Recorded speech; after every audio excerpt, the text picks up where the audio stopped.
Welcome to the Drum Set Shrink podcast. My name is Stefano Ashbridge, and this is a show about drummers, drumming, and the challenges that come with playing the drums.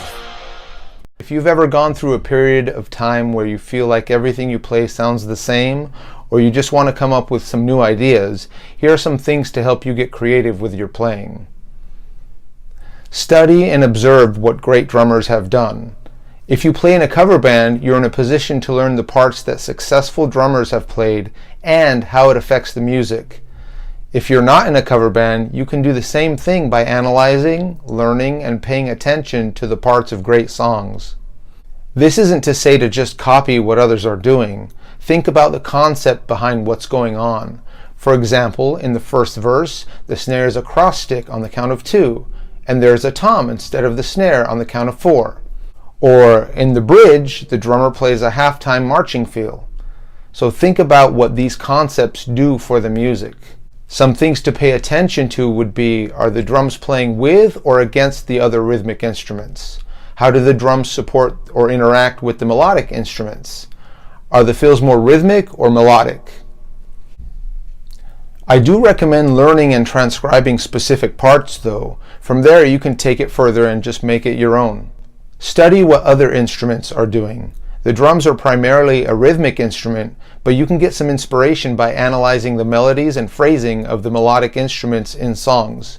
You don't have to know how to play these instruments, although that's not a bad idea, but think of a song and play the melody as a beat and/or fill.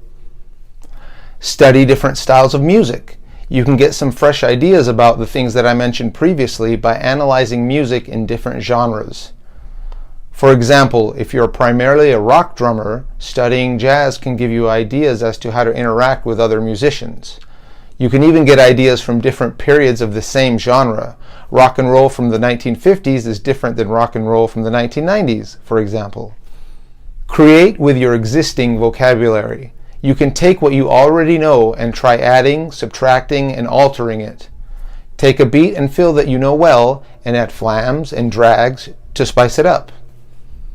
Add ghost notes to the snare, change up the hi-hat pattern, try playing your fills in unison or substituting the bass drum for some of the notes.